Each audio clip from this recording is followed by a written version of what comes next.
Listener তিনি লিখে পাঠিয়েছেন এবং তিনি যেভাবে লিখে পাঠিয়েছেন সেভাবে আমি পড়ে শোনাবো। এবং এটিও একটু ভিন্ন ধর্মী ঘটনা, পাহাড়ি অঞ্চলের ঘটনা, এবং যিনি এই ঘটনাটি পাঠিয়েছেন তার নাম রতন চাকমা। সো আমি রতন চাকমার ঘটনাটি ঠিক তার মতো করে পড়ে শোনাচ্ছি। লিখছেন রতন চাকমা। প্রিয় রাসেল ভাই, সালাম নিবেন, আশা রাখি ভালোই থাকবেন। আমি রতন চাকমা এবং আমার ফ্রেন্ডের সাথে ঘটে যাওয়া একটি ঘটনা এটি। সে হলো অভি চাকমা, অর্থাৎ অভি চাকমা। আমরা 2009 সালে রাঙামাটি সরকারি কলেজ থেকে এইচএসসি পরীক্ষা দিয়েছিলাম, আর এখন আমরা পড়াশোনার পাশাপাশি একটি প্রাইভেট কোম্পানিতে একসাথে কর্মরত আছি। তাই আমাদের স্টুডিওতে এসে বলার মতো সময় সম্ভব হচ্ছে না। আর ভূত এফএমের কোনো ঘটনা বা শো আমি মিস করি না। রাসেল ভাই, আমি যে ঘটনাটি লিখতে যাচ্ছি তা হলো আমার এক ফ্রেন্ডের সাথে ঘটে যাওয়া একটি ভয়ঙ্কর ঘটনা, যদিও সে কাউকে তার ঘটে যাওয়া ঘটনাগুলো কারোর সাথে শেয়ার করতে চায় না। আমি অনেক অনুরোধ করার পরে সে তার জীবনে ঘটে যাওয়া ঘটনাগুলো আমার সাথে শেয়ার করতে রাজি হয়। আর সেই কথাগুলো মনে পড়লে তার এখনো ভয়ে গা শিউরে ওঠে, আর আমিও শুনে অনেক ভয় পেয়ে যাই। তখন থেকে সে এখনো রাত্রে একা ঘুমোতে পারে না। আমার ফ্রেন্ডের বাড়ি এমন এক জায়গায় যে রাঙামাটি শহর থেকে যা অনেক দূরে, একটি নিরবিচ্ছিন্ন এলাকায়, এবং সেখানে কোনো বিদ্যুতের ব্যবস্থা নেই। আমি ঘটনায় চলে যাচ্ছি। ঘটনাটি 2007 সালে ঠিক বর্ষাকালের মাঝামাঝি সময়ে। তাদের বাড়ি থেকে 1.5 কিলোমিটার দূরে বিশাল পাহাড় রয়েছে। সেই পাহাড় থেকে একটি ঝর্ণার উৎপত্তি, আর সেই ঝর্ণা থেকে একটি ছড়া বা যেটাকে নদী বলা হয়, সেই ছোট্ট নদী হয়ে বিশাল পাহাড়ের মাঝে দিয়ে বয়ে চলে গেছে। আর পার্বত্য অঞ্চলে যেদিকে যাওয়া যায় সেদিকে শুধু পাহাড় আর পাহাড়। আর সেই ছোট্ট ছড়া বা নদীতে প্রচুর পরিমাণে মাছ এবং কাঁকড়া পাওয়া যেত। সেই ছোট্ট ছড়াটি বা নদীটি এমন ছিল যা দিনের বেলায় পর্যন্ত অন্ধকার থাকতো। সেখানে একার পক্ষে কারো কখনো যাওয়া সম্ভব ছিল না। আমার ফ্রেন্ডটা একদিন রাত 10টার দিকে তার আঙ্কেল সহ তারা সবাই 5 জন মিলে সেখানে মাছ এবং কাঁকড়া ধরতে যায়। 5 জনের 2টি বাঁশের লাকড়ির মশাল জ্বালিয়েছিল, এবং 5 জনের মধ্যে আমার ফ্রেন্ড ছিল একেবারেই মাঝখানে। সামনে একটা মশাল এবং পেছনে একটা তারা ওই ছড়ার অর্থাৎ নদীর শুরু থেকে মাছ এবং কাঁকড়া ধরা শুরু করলো। তারা সবাই যত ভেতরের দিকে এগোচ্ছে ততই মাছ এবং কাঁকড়া বেশি পাচ্ছে আর দেখছে। সামনে এগোতে এগোতে ঠিক ঝর্ণার কাছাকাছি পৌঁছতেই সামনের মশালটি কে যেন একটা লাঠি দিয়ে জোরে নিভিয়ে দিল। আর পিছনের মশাল থেকে একটু ধরানোর চেষ্টা করা হলে সেটিও একইভাবে মানে কোনো একটা কিছু মারা হয় এবং মশালটি নিভে যায়। তখন শুধুই অন্ধকার। তারপর তারা কোনো মতে ম্যাচের কাঠি দিয়ে মশালটা একটু জ্বালিয়ে তোলে। জ্বলতে শুরু করলে তাদের সামনে যা দেখতে পায় তা দেখার জন্য তারা মোটেও প্রস্তুত ছিল না। তারপর তারা দেখতে পেল তাদের সামনে একটি বিশাল পাহাড় সমান মানুষ দাঁড়িয়ে আছে। তারা তখন সবাই চিৎকার করে উঠলো এবং সামনে যা পায় তাই দিয়ে ওই মানুষটির দিকে ছুঁড়ে মারতে লাগলো। তখন তারা একসময় খেয়াল করলো যে তাদের সামনে আসলে কিছু নেই। তারা সবাই ভাবলো যে আসলে কি দেখলাম। তখন তারা সেখানে দেরি না করে সেখান থেকে চলে এসে সবাই একেবারেই তাদের চাচার বাড়িতে চলে যায়। আর সেখানে গিয়ে আমার ফ্রেন্ডের চাচার দরজায় নক করে খুলতে বলে। যখন তার চাচা দরজা খুলে দিল তখন সাথে সাথেই তার চাচার মেয়েটি অজ্ঞান হয়ে মাটিতে লুটিয়ে পড়লো। মেয়েটির বয়স তখন হবে আনুমানিক 5 থেকে 6 বছর। তখন ঠিক রাত 12টা। আমার ফ্রেন্ডটা একজন লোককে নিয়ে, অর্থাৎ বৈদ্য বা কবিরাজ যাকে বলে, তাকে আনতে গেল, এবং ঠিক আধা ঘন্টার পর মেয়েটির জ্ঞান ফিরল। তারপরে 40 মিনিট পর বৈদ্যকে নিয়ে আমার ফ্রেন্ড ফিরে আসে এবং এসে দেখে যে মেয়েটির চোখ প্রচন্ড লাল গতিবেগে, প্রচন্ড লাল, এবং সে সবার দিকে তাকিয়ে আছে। আমার ফ্রেন্ডের চাচা মেয়েটিকে কোলে নেওয়ার জন্য একটু সামনে যায়। সামনে যেতে না যেতেই তখন সামনে যা পায় সে কোনো কিছু সবার যা কিছু পায় সবার দিকে মেয়েটি সেটা ছুঁড়ে মারতে থাকে।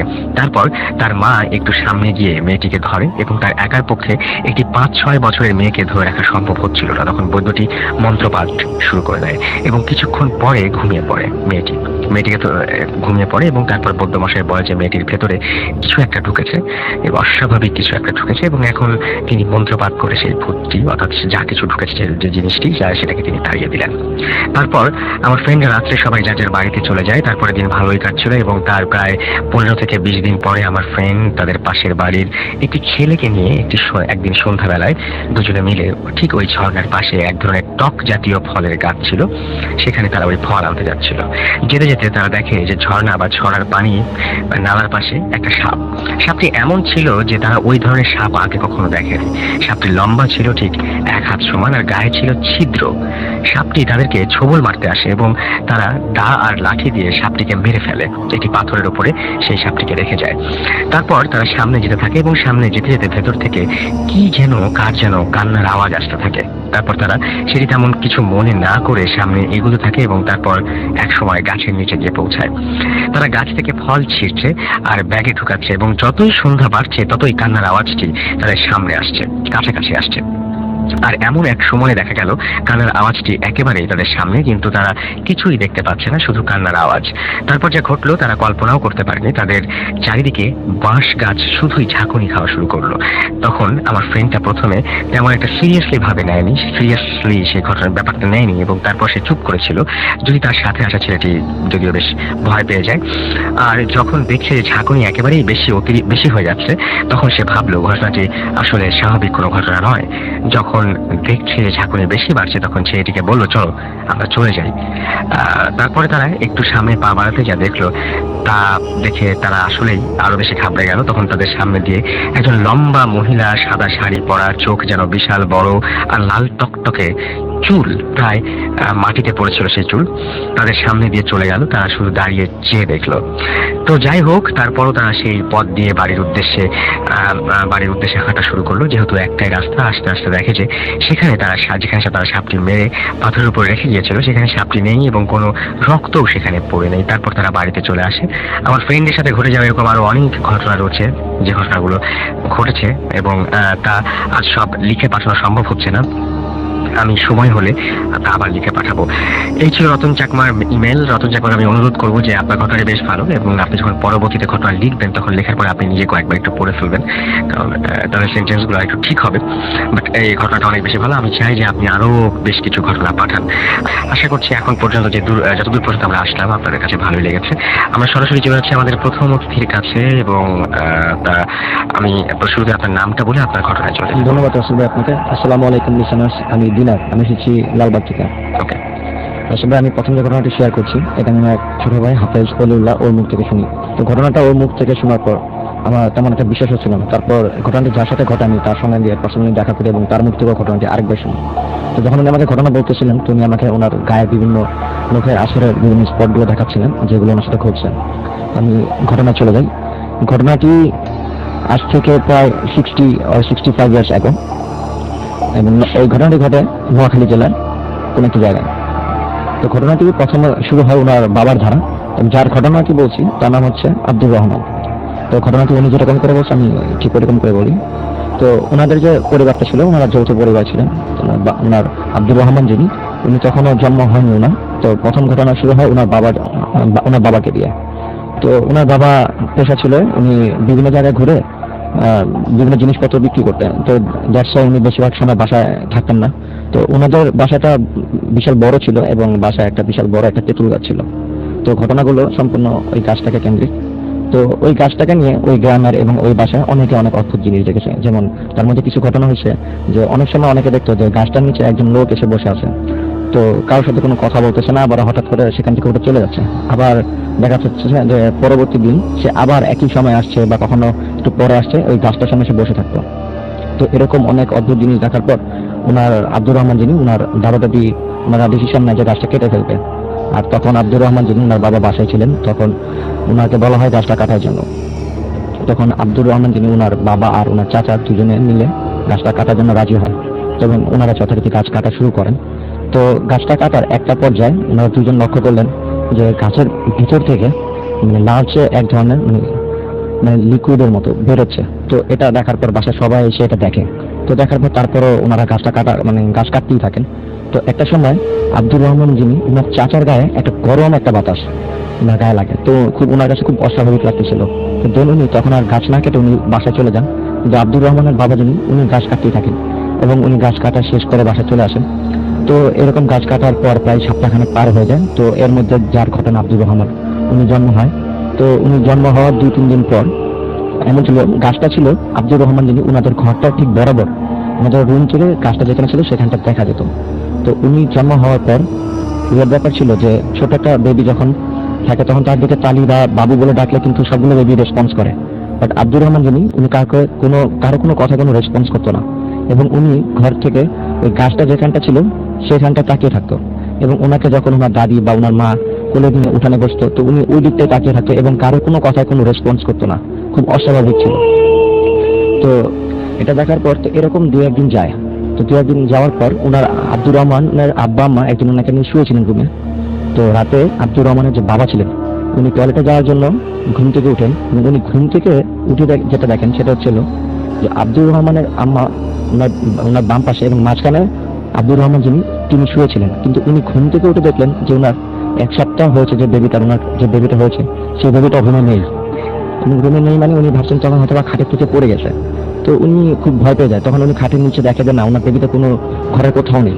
তো আগেরকার দিনে এখনো গ্রাম দেশে দরজায় খিল দেওয়া হয়। তো উনি দরজার খিল খুলে উনি রুম থেকে বের হয়ে সবাইকে বলেন যে ওনার বাচ্চাকে পাওয়া যাচ্ছে না। তো এর মধ্যে বাসায় তো উনি সবাই সজাগ ঘুম থেকে উঠে যায় এবং ওনার বাচ্চাকে খুঁজতে থাকে। তো খোঁজাখুঁজির একটা পর্যায়ে আব্দুর রহমানের চাচা ওনাকে আবিষ্কার করে ওনারা যে গাছটা কেটেছে সপ্তাহ 2-1 আগে সেই গাছের সামনে উনি শুয়ে আছেন।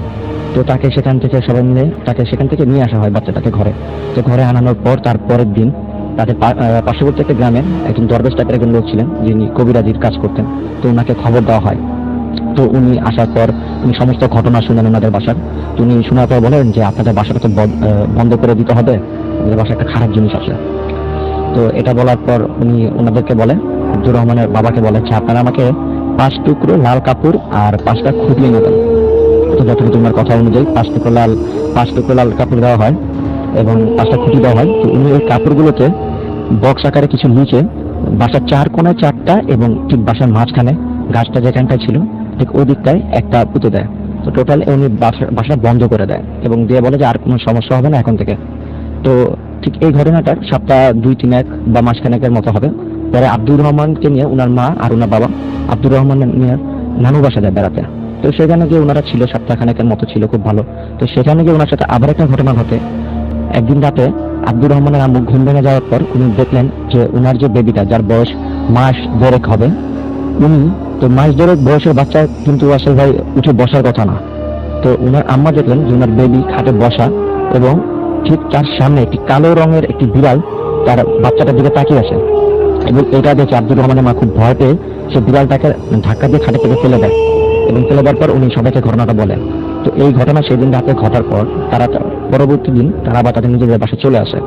তো আসার পর সেই কবিরাজকে আবারও খবর দেওয়া হয় এবং সেই কবিরাজ এসে সম্পূর্ণ ঘটনাটা শোনার পর বলে যে আপনার ছেলে তো প্রজেস্ট, তো আমি ওকে একটা তাবিজ দিয়ে দিচ্ছি এবং এই তাবিজটা ওকে সবসময় পরা রাখবেন গলায়। তো যথারীতি তাকে সেই তাবিজটা দিয়ে দেওয়া হয়। তো এরপরে ওনার সাথে তেমন কোনো প্রবলেম হয় না। ঠিক তার 7 কি 8 বছর পর ওনাদের বাসা যে মানে টয়লেটটা ছিল আগের পুরানো, তো সেটা তারা ভেঙে নতুন করে একটি টয়লেট করে এবং তারা নতুন টয়লেটটি করার সময় তারা ভুলে গিয়েছিল যে বাসার 4 কোণায় যে 4টা বাদ দেওয়া ছিল এবং ওনারা আনফর্চুনেটলি বাসার যে কোনো একটা কর্নারে সেই বানটার উপর তার টয়লেট নির্মাণ করেন এবং তখন অটোমেটিকলি বাসাটাকে বদ্ধ করা হয়েছিল খারাপ জিনিসের আক্রমণ থেকে, তখন সেটা ভেঙে যায়। তো টয়লেট তৈরি করার পর তারা যথারীতি ব্যবহার করতেছে আর আব্দুর রহমানের সাথে তেমন কোনো ঘটনা ঘটছে না। তো তার ঠিক মাসখানেক পর ওই আব্দুর রহমান যিনি ওনার হাত থেকে সেই তাবিজটা ছিঁড়ে যায়। তো উনি যেহেতু ছোট মানুষ ছিলেন তো উনি আর ভয়ে ওনার আম্মুকে বলেনি যে ব্যাপারটা যে ওনার হাত থেকে তাবিজটা ছিঁড়ে গেছে। তো একদিন রাতের ঘটনা, তখন উনি টয়লেটে যাওয়ার জন্য উঠেন এবং ঘুম থেকে উঠার পর তার আম্মুকে বলেন তার সাথে টয়লেটে যাওয়ার জন্য। ওনার আম্মু ওনাকে যথারীতি রুম থেকে বের করে টয়লেটে নিয়ে যান। তো উনি টয়লেটে ঢোকার পর ওনার আম্মু বাইরে দাঁড়িয়ে ছিলেন। তো এরকম উনি দাঁড়িয়ে থেকে প্রায় 20-25 মিনিট হয়ে গেছে কিন্তু ভিতর থেকে উনি কোনো শব্দ পাচ্ছেন না বা কোনো রেসপন্স পাচ্ছেন না। তখন উনি দরজায় টোকা দিয়ে বলেন যে তোমার এত দেরি হচ্ছে কেন, তুমি বের হও। তখন উনি এরকম করার পরে কোনো রেসপন্স পাচ্ছিলেন না। ঠিক তার 10-15 মিনিটের মাথায় উনি দরজাটা খুলেন। তো দরজা খুলে আব্দুর রহমানের আম্মু যেটা দেখেন যে সেটা হচ্ছিল ওনার ছেলে টয়লেটের ভিতরে নেই এবং টয়লেটের যে অপোজিটে যে দেয়ালটা ছিল আসলে সেই দেয়ালটা মাঝখান থেকে ভাঙা এবং মানে জাস্ট ভাঙা দেখে মনে হচ্ছে যে কেউ ভেঙেছে দেয়ালটাকে। তো এটা দেখে উনি সেখানে চিৎকার দিয়ে সেন্সলেস হয়ে যায়। তখন বাসায় সবাই এসে তাকে ধরে রুমে নিয়ে যায়। ততক্ষণে কারো মাথা ছিল না যে কি ঘটেছে এখানে এবং আব্দুর রহমান কোথায়, এরকম কিছু কারো মাথা ছিল না। তখন ওনার যখন সেন্স ফিরে তখন ওনাকে জিজ্ঞেস করা হয় যে তুমি ওখানে কি করতেছিলে। তখন উনি সবাইকে ঘটনাটা খুলে বলেন যে আমি এরকম ওকে টয়লেটে নিয়ে গেছি, তারপর কোনো রেসপন্স না পেয়ে যখন আমি দরজা খুলি তখন দেখি সে বাথরুমে নেই। তো তখন তো আসলে তাকে পুরো বাসা খোঁজা শুরু হয়, তাকে বাসার কোথাও পাওয়া যাচ্ছিল না। তো একটা সময় আব্দুর রহমানের যে দাদা ছিলেন উনি তাকে তাদের বাসার পশ্চিম দিকে একটা বাসজা ছিল সেখানে তাকে আবিষ্কার করে, এবং সে তাকে আবিষ্কার করে এই অবস্থায় যে সে বাকরুদ্ধ হয়ে বসে আছে এবং তার গা থেকে ব্লিডিং হচ্ছিল বিভিন্ন জায়গা থেকে, এবং সে অপূর্ব দৃষ্টিতে তাকিয়ে আছে, কোনো কথা বলতেছে না। তখন তাকে সেখান থেকে ধরে রুমে আনা হয়। আবারও সে কবিরাজকে খবর দেওয়া হয়। কবিরাজ এসে কিছু দোয়া পরে তার চোখে যখন হাত দিলে তখন তার চোখের পাতা দুটো লেগে যায়। তার সেন্স ফেরার পর তাকে সে কবিরাজ জিজ্ঞেস করে যে কি হয়েছিল, এবং তখন তারা লক্ষ্য করে যে তার হাতে ওই তাবিজটা ছিল না। তখন তারা আব্দুর রহমান যিনি তার মুখ থেকে ঘটনা শুনেন এরকম যে উনি বললো যে আমি শুধু এতটুকু মনে করতে পারতেছি যে দুইটা হাতের মতো এসে অনেক বড় বড় নখ ছিল, আমাকে ধরে জাস্ট টেনে বাসঝাড়টার দিকে নিয়ে গেছে, এবং সেখানে যাওয়ার পর আমি দেখলাম লম্বা একটা মহিলার মতো একজন দাঁড়া আছে, কিন্তু ওনার মাথাটা আমার দিকে, এবং উনি তাকে অনবরত নখ দিয়ে আসর দিতেছিল তার গায়ে বিভিন্ন জায়গায়, এবং এতটুকু আমার মনে আছে। তো আসলে এই ঘটনা ঘটার বেশ কিছুদিন পর অনেকদিন সময় চলে যায়, ওনাকে আবার নতুন করে তাবিজ দেওয়া হয়, উনি ঢাকায় চলে আসেন। তো ঢাকায় চলে আসার পর আমাদের কামিঙ্গিচরে একজন খুব নাম করা হুজুর আছে, ওনার কাছে যায়। যতদিন ওনার সাথে আর কোনো ঘটনা ঘটেনি, এবং উনি ওনার সাথে সবচেয়ে উইয়ার্ড ব্যাপার ছিল উনি যখন ওনার কাছে দেখা করতে যায় ওনার এই প্রবলেমটার সম্পর্কে, তখন ওই যে লোকটা ছিলেন উনি খুবই পরেজগার একজন ব্যক্তি, আমাদের কামিঙ্গিচরে সবাই ছিলেন। তো উনি তাকে দেখেই বলে দেয় যে তুমি তো অনেকদিন যাবো তোর সাথে আসো, আর কতদিন থাকবা। তখন এটা শোনার পর উনি শিওর হয়ে যায় যে না এই লোকটা সবকিছু জানে। তখন উনি আর ওনাকে কি ঘটনা বলবে উনি ওনাকে বলে দেয় যার কাছে উনি গেছেন যে তোমার সাথে এই ঘটনা ঘটছে। তখন ওনার কাছ থেকে তদবির চাওয়া হয় যে এটাকে তাড়ানোর জন্য। কিন্তু আসল ভাই ওনাকে এই যে এখন উনি যার কাছে গেছেন ইনি ওনাকে বলে যে তোমার কাছে যে জিনিসটা আছে এই জিনিসটা তোমার কোনো ক্ষতি করতে পারবে না, কিন্তু একে তাড়াতে আমি পারবো না, তুমি মরার আগ পর্যন্ত এ তোমার সাথে থাকবে। এবং সেম কথাটা আসলে ভাই যে ওনাকে ওনাদের গ্রামের কবিরা যিনি উনিও সেম কথাই বলেছিলেন, এবং উনি আমাকে দেখাচ্ছিলেন ওনার গায়ের বিভিন্ন জায়গায় যে মুখের আঁচড়গুলো ছিল। অনেক ধন্যবাদ আপনাকে আপনার ঘটনার জন্য। এবং আমার সাথে রয়েছেন অতিথিরা, এবং কোনো কথা না বাড়িয়ে সরাসরি চলে যাচ্ছে অতিথির কাছে। নতুন একজন অতিথি আমাদের এখানে এসেছেন, এবং যার কথা বলছিলাম আমরা যে তিনি এসেছেন সৌদি আরবে, দীর্ঘদিন তিনি ছিলেন। আপনার নামটা একটু জানতে চাচ্ছি। ধন্যবাদ রসুল, সালাম আলাইকুম লিসনার্স। আমি হিমু গ্যান্ড্রিয়া থেকে। তো সরাসরি আমার ঘটনা চলে যাচ্ছি আমি। তো আমি 2007-এ সৌদিতে গিয়েছিলাম। তো সেখানে সেপ্টেম্বরে গিয়েছিলাম। তো এটা লাইফের ফার্স্ট আমার। প্রথমে সৌদিতে যাওয়ার পর আমি সেখানে হায়াল নামক একটি জায়গায় প্রথমে গিয়েছিলাম। তো সেখানে ছিলাম অনেক 15 দিন। তো 15 দিনের ভিতরে প্রথমে 3 দিন 4 দিন এভাবে চলে যাচ্ছিল। তো 5 দিনের সময়, 5 দিন আর 6 দিনের সময়, তো আমি যার কাছে গিয়েছিলাম সে ওখানে রাতে কাজ করতো। তো সে বিভিন্ন জায়গায় ডিশের কাজ করতো। তো হঠাৎ একদিন রাতে 5-6 দিন পরে হঠাৎ একদিন রাতে ফোন আসলো এক হসপিটাল থেকে। এক মহিলা বললো তাকে যে তার ডিশ নষ্ট, তো তাকে যেতে হবে এখন ঠিক করার জন্য। তো উনি গাড়ি নিয়ে বের হলো, আমাকে বললো যে চলো যাই ঘুরে আসি, নতুন আসছো। তো তার সাথে গেলাম। তো কথা বলতে বলতে বলতে বলতে তো মরুভূমির একটা রোডে, আমি হাইলের শহর থেকে 80 কিলোমিটার ভিতরে। তো সেখানে মরুভূমি এলাকা, তো সেখানে পাহাড় বেশিরভাগ থাকে, বড় বড় পাহাড় পাথরে। তো রাস্তা থেকে আমি যখন ঘুরে আসতে হয় এই জন্য রাস্তা থেকে না যেয়ে মরুভূমির মাঝখান থেকে গাড়ি চালানো শুরু করলো, তো যাতে তাড়াতাড়ি যাওয়া যায়। তো হঠাৎ 10 মিনিটের মতো 8-10 মিনিটের মতো গাড়ি চলার পর আমি কিছু শব্দ শুনতে পেলাম, সেগুলো যে গান বাজনার শব্দ, যে যাত্রা টাত্রা হয়। তো আমি বললাম ওই আমার ওই ভাইকে, ভাইয়ের নাম ছিল কামাল, তাকে আমি বললাম যে কামাল ভাই এরকম গান বাজনার শব্দ আসতেছে কোত্থেকে। তো উনি বললো যে এটা আসলে কেউ করে না, এটা মানে জিনেদের কাজ এটা। তো জিনটা আমরা অবশ্যই সকলে বিশ্বাস করি।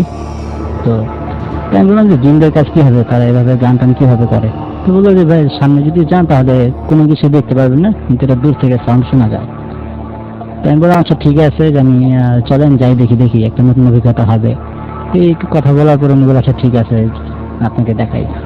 তো কতক্ষণ যাওয়ার পর দেখলাম যে যত সামনে যাচ্ছি মানে একটা পাহাড় ছিল অনেক বড়, বিশাল পাহাড়, কালো পাহাড়, ওটা অন্ধকার জায়গা। তো যখন যত সামনে যাচ্ছি তত দেখছি যে শুনছি যে এই আওয়াজগুলো আর কি, এই গান বাজনার যে আওয়াজগুলো, এগুলো আস্তে আস্তে আস্তে আস্তে কমে যাচ্ছে। হঠাৎ সে কতক্ষণ পর সামনে যে পাহাড়ের কাছাকাছি যাওয়ার পর সে স্টার্ট বন্ধ করে দিল। তো স্টার্ট বন্ধ করে দিল যখন, তখন কানের ভিতরে কোনো শব্দ আসতেছিল না, তো সব স্তব্ধ। তো আমার বন্ধু বলতেছে যে, আমি বললাম না যে এখানে যাওয়ার পরে আর কোনো ধরনের আওয়াজ আসবে না। তো ওরা তো টের পেয়ে যায়, যারা জিনেরা তারা তো টের পেয়ে যায় এটা, এই জন্য এখানে আর সাউন্ড শোনা যায় না, কোনো কিছু, কোনো গান বাজনা সব স্তব্ধ হয়ে যায়। তো পরে আবার বললাম আচ্ছা ঠিক আছে চলেন। তো গাড়ি আবার স্টার্ট দিল, তখন আবার তাদের এই ডিজিটাল যে আওয়াজগুলো এগুলো আবার আসতেছিল। তো আবার সেই স্টার্ট বন্ধ করলো কতক্ষণ পর, তো আবার সে আওয়াজ আর শুনতে পেলাম না। তুমি বললো যে আসলে এই মিডল ইস্টের এই জায়গাতে, এটা আরব কান্ট্রি, তো এখানে মানে জিনদের উৎপত্তি একটু বেশি হয় এখানে। তো যাই হোক, সেখানে আমি আরো 10 কিলোমিটার ছিলাম। তো সেখান থেকে আমি 1400 কিলোমিটার দূরে কোনো একটা ডিস্ট্রিক্টে চলে যাই, সিটিতে। তো সেখানে যাওয়ার পর সেখানে সাইবার কাছে আমি জব নিই প্রথমে। তো সাইবার কাছে ফার্স্টে জব নেওয়ার পর সেখানে মাসখানেক চলে গেছে। তো মাসখানেক তো আমার আবার ডিউটি ছিল সেখানে, যে রাত 12টা থেকে দুপুর 12টা পর্যন্ত, তারপরের দিন। তো মাঝখানে শুধু ওই নামাজের জন্য, ফজর নামাজের জন্য আধা ঘন্টা শুধু অফ থাকতো। তো 1 মাস যাওয়ার পর হঠাৎ ফজর আজান দিছে একদিন সকালবেলায়। তো চিন্তা করলাম যে সেখানে তো ফজর আজান দেয় অন্ধকার যখন থাকে, মানে 3টা থেকে 3:30 ভিতরে। তো ফজর আজান দেওয়ার পর চিন্তা করলাম যে এখন তো বের হলে সমস্যা নেই, যেহেতু আজান দিয়ে দিছে। তো আমি সাইবার কাছ থেকে বের হয়ে গেট লাগিয়ে আমি বের হয়েছি। তো বের হওয়ার পর আমার সাইবার কাছের সামনে ছিল একটা রোড। তো রোডের পরে ছিল একটা বাগান, অনেক লম্বা বাগান, গাছগাছালি দিয়ে ভরা। তো সেখানে কখনো আগে আমি এর আগে কখনো ঢুকিনি ওই বাগানে। তো ওদিন প্রথমে ঢুকলাম বাগানে। তো বাগানে ঢুকার পর 2 মিনিট হাঁটার পর দেখলাম যে একটি হাউস আর কি, গোল, অনেক বড় হাউস। তো হাউসের এখানে যাওয়ার পর দেখলাম যে অনেক মানে একেবারে নিরিবিলি, কোনো সাউন্ড নেই, কোনো কিছুর আওয়াজ ওখানে শোনা যাচ্ছে না, একেবারে নিস্তব্ধ। তো সেখানে যাওয়ার পর কেন যেন আমার মনে হলো যে হাউসের চতুর্দিকে মনে হয় কোনো জিন টিনেরা হয়তো গোসল টোসল করে এখানে বা করতে চায়, এরকম লাগলো আমার কাছে। তো সেখানে আর বেশিক্ষণ আমি থাকতে পারলাম না, আমার মনে কেমন যেন মানে বললো যে এখানে থাকাটা ঠিক হবে না, যেহেতু রাত্রে এখনো অন্ধকার। তো সেখান থেকে আমি বের হয়ে আবার দোকানের সামনে এসে বললাম। তো সেদিন প্রথম আমি ডিউটি করার পর, দুপুরে ডিউটি করার পর তো চলে যাই। তো চলে যাওয়ার পর আমি আমার রুমে আসরের পরে ঘুমাতাম। তো আসরের পরে ঘুমানোর পর সেখানে মাগরিবের সময়, মাগরিব আজানের একটু পর হবে। তো আমি ঘুমিয়ে আছি সেদিনই প্রথম। তো আমাকে পিছন থেকে ডাক দিল, হাত দিয়ে, মানে ডান কাঁধে শুয়েছিলাম। তো সেখানে আমাকে বাম দিক দিয়ে ডাক দিতেছে, হাতটা ধরে টান দিয়ে, হিমু ওঠো ওঠো, হিমু ওঠো। তো আমি প্রথমে ঘুমার সময় তো অত কিছু বুঝিনি যে আসলে কে ডাক দিতেছে, হয়তো কেউ হবে। তো দ্বিতীয়বার আবার শুনলাম আওয়াজটা, যে কতক্ষণ পর আবার সে একইভাবে ডাকা, হিমু ওঠো হিমু ওঠো। তো আমি মনে করছিলাম যে আমার সাথে একটা ইন্ডিয়ান ছিল, ইউপির এক লোক, ভদ্রলোক ইন্ডিয়ার। তো সে আমার সাথে জব করতে সেখানে। তো আমি মনে করছিলাম যে সে হয়তো আমাকে ডাক দিতেছে। তো আমি কতক্ষণ পর, আমি তখন আর ডাকার পরে আমি আর কোনো কিছু বলিনি তখন। তো কতক্ষণ পর আমি একটু কাত হয়ে, মানে বাম দিকে কাত হয়ে একটু চোখ খুলে একটু দেখি যে ওই মুরব্বিটাই মানে 10-15 হাত দূরে হাসতে হাসতে সে আসতেছে আমার এখানে। তো আমি এটা দেখে ওদিন আর তেমন কিছু মনে করলাম না, যে আবার ঘুমিয়ে গেছি ডান সাইড হয়ে। তো সেদিন ডিউটি যখন যাব, তো রাত 11টার দিকে উঠছি। ওঠার পর ফ্রেশ ট্রেশ হয়ে সাইবার ক্যাফের ভিতরে ঢুকলাম। তো ঢুকার পর আমি জিজ্ঞাসা করলাম ওই আঙ্কেলকে, যে আঙ্কেল আপনি আমাকে মাগরিবের সময় কেন ডেকেছিলেন? তো আমি বললো, আমি তো তোমাকে ডাকিনি। তো আমি বললাম যে না, আপনি তো ডাকছেন, আমি আপনাকে দেখছি, হ্যাঁ আপনি হাসতে হাসতে আসতেছিলেন। তো উনি বললো যে না, আমি তোমাকে ডাকিনি, আমার ডিউটি থেকে রেখে আমি কেন রুমে যাবো আমি। হ্যাঁ, তো আমি সেদিন আর তার সাথে তর্ক করলাম না। তো তারপরের দিন আবার ঠিক একই সময়, মাগরিবের সময়, আবার পিছন থেকে আমাকে, ওদিন আর নাম ধরে ডাকেনি, ওদিন পিছন থেকে শুধু হাত দিয়ে টানতেছে। তো হালকা হালকা ভাবে টানতেছে। তো আমি তখনও আর কি ঘুমিয়েছিলাম যেহেতু, তো তখন অত কিছু খেয়াল করলাম না। আবার ঘুমিয়ে আসি, আবার প্রথম পর ঠিক দেখি যে একইভাবে আবার ডাকতেছে পিছন দিক থেকে, টান দিতেছে আমাকে ওঠার জন্য। তো তখন আমি আস্তে করে চোখ একটু একটা চোখ খুলে দেখলাম যে মানে ছায়া, পুরোপুরি আমি বুঝতে পারলাম এটা কি, কিন্তু ছায়াটা দেখলাম আর শুধু চোখ দুটো দেখলাম, আর বাকিটা চেহারা চেহারা যা আছে এগুলো সব দেখলাম ছায়ার মতো। তো সেটা দেখার পরে একটু ভয় লাগলো আমার, তারপর চোখ বন্ধ করে আবার ডান কাছে শুয়ে থাকলাম। তো ওদিন আর ডিস্টার্ব করেনি। তো সেদিন আমি শিওর হলাম যে এটা ওই আঙ্কেল না, হ্যাঁ এটা হয়তো অন্য কোনো কিছু। তো তারপরের দিন, তৃতীয় দিন আবার সে একই ঘটনা, যে আমাকে আবার ডাকতেছে ওই দিন প্রথম দিনের মতো হিমু হিমু করে। তো সেদিন আমি বুঝতে পারলাম যেটা ওই দিন আরো আবার শিওর হলাম যে এটা ওই আঙ্কেল হতেও পারে না। আর আরেকজন ছিল, সে একটা হিন্দু ছেলে, তো সে ওই মুহূর্তে তো থাকার কথাই না রুমে, আমি একা, অনেক বড় room। তো সেদিন আমি খুব চিন্তায় পড়ে গেলাম যে লাগাতার 3 দিন একই সময় এই ধরনের ঘটনা ঘটতেছে, আমাকে ডাক্তার কি হতে পারে। তো তখন আমি গেস করলাম যে এটা হয়তো 3 দিন আগে যে আমি ওই জন হাউসের সামনে গিয়েছিলাম বাগানে, সেদিন থেকে এই ঘটনাগুলো ঘটতেছে। তো এরকম আরো 2-1 দিন হওয়ার পর আমি বিরক্ত হয়ে, তো আমি ইন্টারনেট থেকে কিছু দোয়া কালাম, এগুলো আমি প্রিন্টের মাধ্যমে প্রিন্ট করলাম, তো সেফ থাকার জন্য, যে হয়তো যদি কোনো ক্ষতি করে বসে সেই জন্য। তো কিছু দোয়া কালামগুলো আমি ইন্টারনেটে প্রিন্ট করার পর আমার রুমের চতুর্দিকে 5টা প্রিন্ট করছিলাম 5 পেজে। তো রুমের চতুর্দিকে আমি এটা কস্টিক দিয়ে লাগিয়ে দিয়েছিলাম, যাতে এটা কোনো ক্ষতি টতি আমাকে না করে। তো সেটা লাগানোর পর 1 দিন না 2 দিন পরে আবার ঠিক একইভাবে আমাকে ডাকতেছে, আর মানে একটা দমদানি মতো একটা শব্দ করে,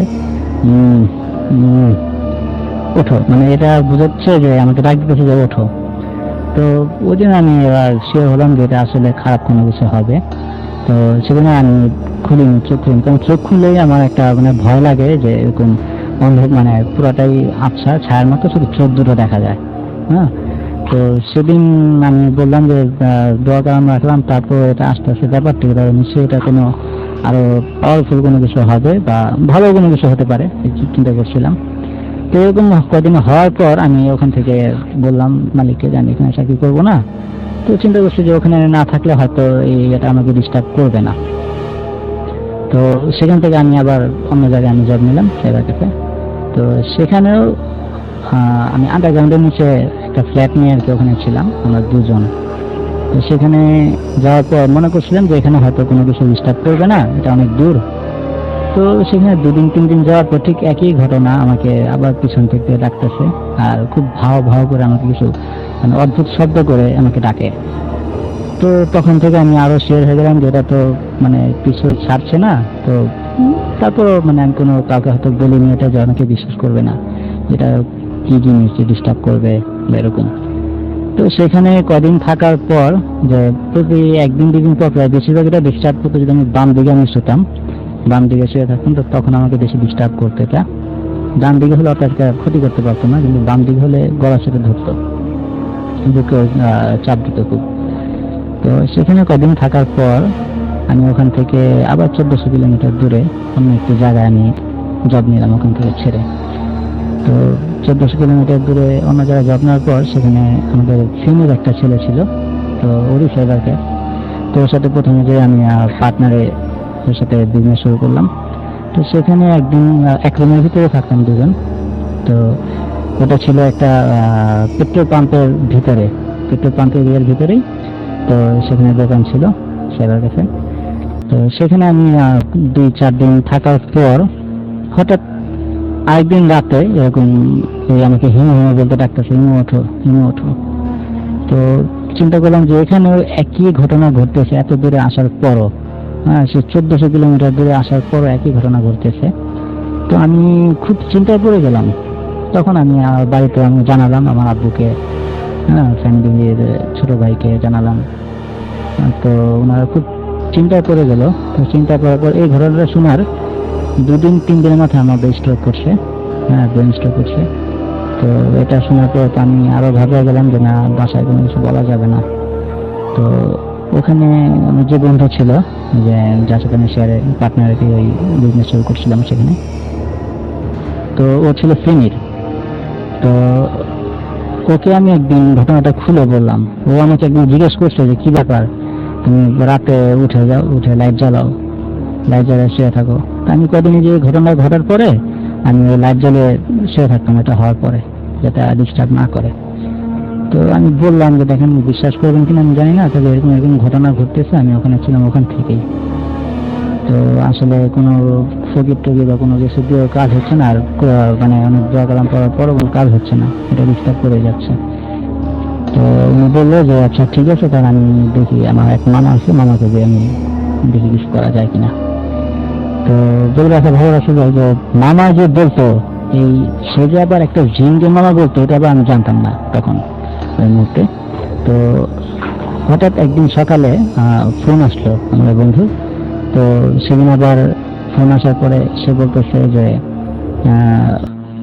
তার ওয়াইফের সাথে কথা বলতেছে, আর মামার সাথে কথা বলতেছে। তো মামার সাথে কথা বলার পরে সে বললো যে এরকম মামা, শেষে বললো যে এরকম আমার এক বন্ধু আছে, আমার সাথে থাকে, তো ওর এরকম রাতে ডিস্টার্ব করে কি যেন, তো আপনি যদি পারেন আপনি কিছু একটু হেল্প করেন, কোনো দোয়া কারণ করে বা কোনো কিছু করে।